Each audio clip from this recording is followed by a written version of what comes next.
റബഡിയൊന്നും ചെയ്തെടുക്കാതെ നല്ല ഈസി ആയിട്ടും നല്ല സോഫ്റ്റ് ആയിട്ടുള്ള ഒരു ഇൻസ്റ്റൻ്റ് ആയിട്ടുള്ള ഒരു റസ്മലായിയാണ് നമ്മളിന്ന് ചെയ്തെടുക്കുന്നത്.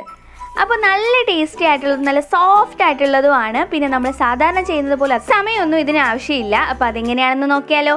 ഇത് നമ്മൾ ചെയ്തെടുക്കുന്നത് വെറും ബ്രെഡിലാണ്. അപ്പോൾ അതുകൊണ്ട് വളരെ എളുപ്പത്തിൽ നമുക്കിത് ചെയ്തെടുക്കാനായിട്ട് പറ്റും. ഇതിന് മുന്നേ നമ്മൾ പാല് വെച്ചിട്ട് റാസ്മലായി ചെയ്യുന്ന വീഡിയോ അപ്ലോഡ് ചെയ്തിട്ടുണ്ട്. അതിൻ്റെ ലിങ്ക് ഇതിൻ്റെ ഡിസ്ക്രിപ്ഷനിൽ കൊടുത്തിരിക്കാം.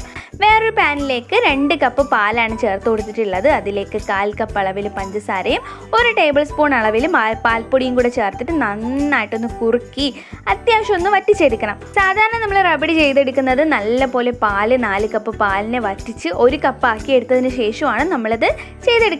ഇതിപ്പോൾ നമ്മൾ അങ്ങനെയല്ല ചെയ്തെടുക്കുന്നത്. പാലിനെ ഒന്ന് ചെറുതായിട്ടൊന്ന് വറ്റിച്ചെടുക്കുന്നതേ ഉള്ളൂ.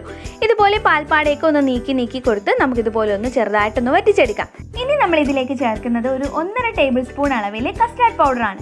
ഞാൻ എടുക്കുന്നത് കസ്റ്റാർഡ് പൗഡറാണ്. നിങ്ങളുടെ കയ്യിൽ കസ്റ്റാർഡ് പൗഡർ ഇല്ലാന്നുണ്ടെങ്കിൽ അതിന് പകരമായിട്ട് ഗോതമ്പ് പൊടിയും സാഫ്രോണും യൂസ് ചെയ്യാം. കസ്റ്റാർഡ് പൗഡർ അല്പം പാലിൽ മിക്സ് ചെയ്തിട്ട് നമ്മൾ ഈ മിക്സിലേക്ക് ഒഴിച്ചു കൊടുത്തിട്ട് നന്നായിട്ടൊന്ന് കുറുക്കിയെടുക്കണം. വിടാതെ തന്നെ ഒന്ന് ഇളക്കി കൊടുത്തേക്കണേ, ഇല്ലെങ്കിൽ കട്ടി പിടിച്ചു പോകും. ഇനി കുറച്ച് നട്ട്സ് ഉണ്ടെങ്കിൽ അത് കട്ട് ചെയ്തിട്ട് കൊടുക്കാം. അതുപോലെ തന്നെ ഏലക്കപ്പൊടിയോ റോസ് വാട്ടറോ ചേർത്ത് കൊടുക്കാം.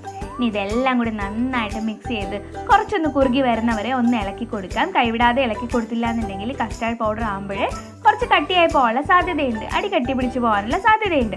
അപ്പോൾ എന്ന് നന്നായിട്ട് ഇളക്കി കൊടുത്തിട്ട് അല്പം തണുക്കാനായിട്ട് ഒരു ബൗളിലേക്ക് മാറ്റി വയ്ക്കാം. ഇനി നമ്മൾ നേരത്തെ കട്ട് ചെയ്ത് വെച്ചിരിക്കുന്ന ബ്രെഡിനെ ഓരോന്നായിട്ട് ഇതിലേക്കൊന്ന് ഡിപ്പ് ചെയ്ത് കൊടുക്കാം.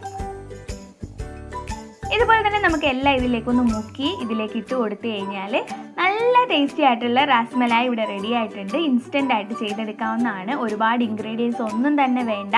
നമ്മൾ സാധാരണ തയ്യാറാക്കിയിരിക്കുന്ന ഒരു വ്യത്യസ്ത രുചിയാണ് ഇത്. അപ്പോൾ എല്ലാവരും ഒന്ന് ട്രൈ ചെയ്ത് നോക്കിയിട്ട് അഭിപ്രായം കമൻറ്റ് ചെയ്യണേ. ഇനി ഇതിൻ്റെ മുകളിലായിട്ട് കുറച്ച് നട്ട്സ് കൂടി ഇട്ട് കൊടുത്തു കഴിഞ്ഞാൽ ഇനി നമുക്ക് കട്ട് ചെയ്ത് കഴിക്കാം. അപ്പോൾ അത്രയേ ഉള്ളൂ. നല്ല ടേസ്റ്റാണ്. എല്ലാവരും ട്രൈ ചെയ്ത് നോക്കിയിട്ട് അഭിപ്രായം കമൻറ്റ് ചെയ്യുക. അതുപോലെ ഇതുവരെ എൻ്റെ ചാനൽ സബ്സ്ക്രൈബ് ചെയ്യാത്തവരൊന്ന് സബ്സ്ക്രൈബ് ചെയ്തേക്കണേ.